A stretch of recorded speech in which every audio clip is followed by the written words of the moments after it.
Muy buenos días, el tema de hoy es rescatados para rescatar. Vamos al libro de 1 de Pedro 1, 17 al 21. Y si invocáis por Padre aquel que sin acepción de personas juzga según la obra de cada uno, conducíos en temor todo el tiempo de vuestra peregrinación, sabiendo que fuisteis rescatados de vuestra vana manera de vivir, la cual recibisteis de vuestros padres, no con cosas corruptibles como oro o plata, sino con la sangre preciosa de Cristo, como de un cordero sin mancha y sin contaminación, ya destinado desde antes de la fundación del mundo, pero manifestado en los postreros tiempos por amor de vosotros, y mediante el cual creéis en Dios, quien le resucitó a los muertos y le ha dado gloria, para que vuestra fe y esperanza sea en Dios.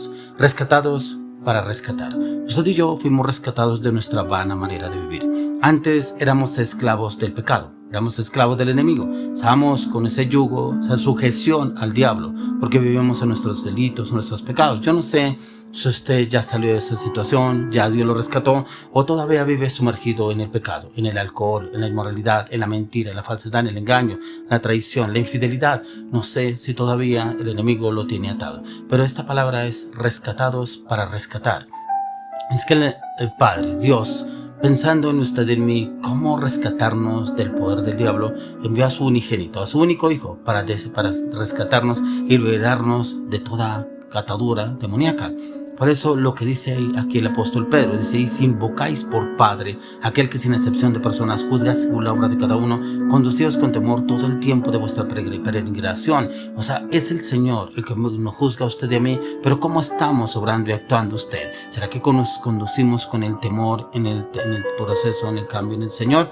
¿O será que seguimos todavía en los deseos de la carne, en los deseos de las pasiones, sabiendo que fuiste rescatados de vuestra vana manera de vivir, la cual recibiste de vuestros padres, no con cosas corruptibles como oro o plata? Mire que aquí habla de nuestra vana manera de vivir, algunas herencias que recibimos de nuestros padres, de pronto la infidelidad, la traición, el vicio, el alcohol, o el engaño, la traición, la mentira y la falsedad, de pronto herencias que recibimos de nuestros padres, pero dice que no con cosas corruptibles como oro o plata, sino con la sangre preciosa de Cristo, como un cordero sin mancha y sin contaminación. Fuimos rescatados a través de nuestro Señor Jesucristo por obra redentora que Él vino a hacer a través de la cruz del Calvario, pero también con el poder de la sangre del cordero inmolado de Dios. Por eso dice a la comparación hace el apóstol Pedro, no como con cosas corruptibles como oro o plata, que en algún momento se dañan, se pierden, pero la sangre de Cristo no, dice con la sangre sin mancha, que nunca se contaminó, sin contaminación, ya destinado desde antes de la fundación del mundo, pero manifestado en los posteriores tiempos por amor de vosotros. Ya mire que antes el Señor lo tenía destinado desde antes de la fundación del mundo, y enviaría a su único Hijo, a nuestro Señor Jesucristo, para liberarnos a usted de mí. Sabía el Señor que usted y yo andaríamos en nuestros delitos, pecados, que nos dejaríamos envolver por todos los deseos y placeres que nos ofrece este mundo. Por eso envió a su unigénito Hijo, pero también por amor a usted de mí, por eso que vino a rescatarnos. Pero también dice: mediante el cual creéis en Dios, quien le resucitó a los muertos y le ha dado gloria, para que vuestra fe y esperanza sean en Dios. Si usted y yo creemos en nuestro Señor Jesucristo, ya fuimos rescatados, pero también si creemos en Cristo Jesús, recibimos a Jesús y sabemos que a través de nuestro Señor Jesucristo tenemos la salvación, tenemos la vida eterna juntamente con Cristo, y Él es el intercesor ante el Padre. Y es cuando usted y yo entendemos que ya fuimos rescatados, pero que no podemos volver a vivir a nuestra vana manera de vivir donde andábamos, donde el Señor nos rescató, porque si ya fuimos rescatados y andamos firmes en el camino del Señor, el Señor nos quiere usar a usted y a mí también para rescatar a otros que de pronto están sumergidos en el pecado, la inmoralidad, la mentira, en todo lo que les ofrece este mundo. Por eso el Señor quiere llevarnos a usted y a mí a que nazcamos de nuevo, pero también que tengamos en cuenta que ya nos redimió. Costo que una remisión, es que redimirnos es que el Señor nos liberó a través del poder de la sangre de Cristo. Redimirnos, ¿qué quiere decir? Nos compró porque éramos esclavos del pecado. Así como en la antigüedad vendían y compraban esclavos, personas, humanos, los vendían y los compraban, ¿cierto? O sea, no eran libres, tenían que a través de un papel podían comprarlos y cogerlos para esclavos de otra persona. Pero mire que usted y yo éramos esclavos del enemigo, del pecado. Y viene el Señor y nos rescata a través del poder de la sangre del cordero inmolado de Dios, para ser rescatados, pero también para ser libres de ese yugo opresor, de esa atadura, esa maldición en la cual el enemigo nos tenía. Por eso usted y yo estábamos bajo el juicio de Dios. Por eso el Ezequiel 18:4 dice: morirá el que peque, nadie más. Dios jamás revocará este decreto. Dios nunca cambia. Él es el mismo ayer, hoy y por los siglos, dice la palabra. Ya que muchas veces entendemos o escuchamos decir que estamos viviendo en una nueva era, con nuevas ideas, nuevos valores, en la cual nos vende una sociedad en la cual hay igualdad de género, en la cual no hay pecado, en la cual lo malo lo llaman bueno y lo bueno lo llaman malo. No hay nada de malo en lo que ustedes y yo estemos haciendo según la sociedad, según los gobiernos, según el entorno, según los parámetros del gobierno. Pero usted y yo vamos a las escrituras y estamos muy mal. Realmente no estamos acorde a lo que el Señor nos enseña a la luz de la palabra. Por eso es indispensable que usted y yo entremos a mirarnos a la luz de las escrituras como estamos obrando. Pero Dios dice la palabra que Él es el mismo. Dios es inmutable. Él no cambia. No hay razón para que usted y yo creamos que Él cambia. No cambia porque Él conoce el fin desde el principio, desde la creación. Por eso es lo que decía aquí la palabra, lo que dice el apóstol Pedro, que se ya destinado desde antes de la fundación del mundo para manifestar en los posteriores tiempos por amor de vosotros. O sea, desde antes de la fundación del mundo ya lo tenía pensado el Señor. Él conoce nuestros tiempos, Él conoce nuestro pasado, nuestro presente y nuestro futuro, y por eso Él quiere llevarnos a usted y a mí a que entendamos que ya fuimos rescatados, pero no podemos vivir al pasado nuevamente, a estar en esclavitud, porque cuántas personas está, Señor, levantándonos a usted y a mí para que podamos rescatar a otros que están en la misma o peor situación en la que usted y yo estábamos anteriormente. Y es el Señor que quiere llevarnos a esas circunstancias de cambio, ya que Dios no tuvo que enterarse de nada nuevo para que pueda enterarse de lo que usted y yo estamos viviendo, estamos pasando en ningún momento, ya que el Señor quiere darnos a conocer y entender que Él ya conoce nuestra vida, ya conoce nuestro pensar, nuestro actuar, nuestro vivir y nuestro sentir, pero Él quiere llevarnos también a que usted y yo entendamos para qué nos rescató y de dónde nos rescató, tenerlo en cuenta.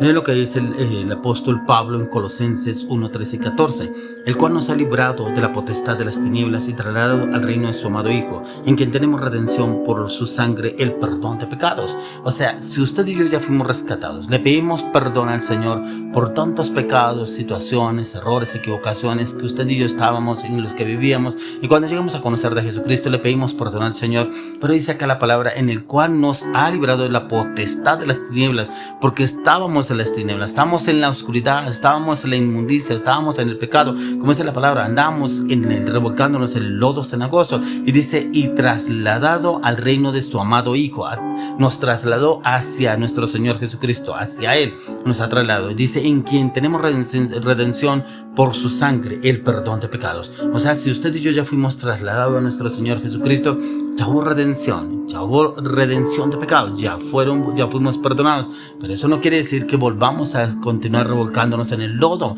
No, por el contrario, debemos limpiarnos a diario en la plenitud de la sangre de Cristo y pedirle al Señor que nos dé esa fortaleza, esa seguridad, esa confianza, esa determinación en el propósito que Él tiene para con cada uno de nosotros, y que nos lleve también a poder rescatar a otros que están en igual o peor condición de lo que usted y yo estábamos. Y es ahí donde podemos entender que lo que el Señor quiere llevarnos a hacer y a entrar en ese cambio, esa transformación. Es por eso que usted y yo tenemos que tener la seguridad que ya fuimos rescatados, pero también que tenemos que ir a rescatar a otros, ya que la seguridad da un poder y un destino a otro, y ese destino es a nuestro Señor Jesucristo. Ese poder ya lo tiene nuestro Señor Jesucristo. Antes lo tenía Satanás, tenía el poder, el dominio, la potestad sobre su vida y mi vida cuando andábamos en nuestros delitos y de pecados, pero cuando el Señor viene y nos rescata por la sangre del Cordero inmolado de Dios, ya fuimos comprados. Él nos compró a un precio muy alto, al precio de la sangre del Cordero inmolado de Dios, y fuimos rescatados de las tinieblas a su luz admirable, y automáticamente ya le pertenecemos a un nuevo dueño, a un nuevo rey, al rey de gloria, a nuestro Señor Jesucristo, en el cual Él nos tiene a usted y a mí guardados y reservados para el propósito que Él tiene para con cada uno de nosotros, ya que la humanidad no tiene nada que pagar por este precio. Nadie podrá pagar el precio que pagó nuestro Señor Jesucristo, ya que los creyentes que no habían sido rescatados andaban en cosas perecederas, andaban en cosas inmorales, andaban en cosas en las cuales los tenía atados el enemigo. ¿Qué podemos hacer para redimir a otras personas? Lo único que usted y yo tenemos que hacer es tener la convicción, la firmeza, la determinación que ya fuimos rescatados, pero también tener la convicción y la firmeza que por la sangre de Cristo hemos sido redimidos, que nuestros pecados ya fueron perdonados, que a diario usted y yo, como dice el apóstol Pablo, cada día muero, pero también que estamos juntamente crucificados con Cristo. Ya no vivimos nosotros, mas vive Cristo en nosotros. Y si realmente vive Cristo en nosotros, que Él se vanaglorie a través de nuestras vidas, que Él nos use para su gloria y para su honra, que Él nos llene de su conocimiento, de su entendimiento, de su discernimiento, de su palabra, de su verdad, que su verdad prevalezca a través de nuestras vidas y que nos use de una manera sobrenatural para su gloria y para su honra. Yo no sé si usted en el entorno donde usted está, en su trabajo, en su familia, de pronto las personas que lo rodean, amigos, De pronto usted sí es una persona que ha sido rescatada del reino de las tinieblas y ha pasado al reino de la luz en Cristo Jesús. Y hay muchas personas que viven aún atadas al pasado, al pecado, a la inmoralidad, y el Señor quiere usarlo. Este es el tiempo de que usted y yo entendamos que ya fuimos rescatados y que el Espíritu Santo nos use en su revelación y entendimiento, su carácter, firmeza y convicción para rescatar a todos los que están perdidos.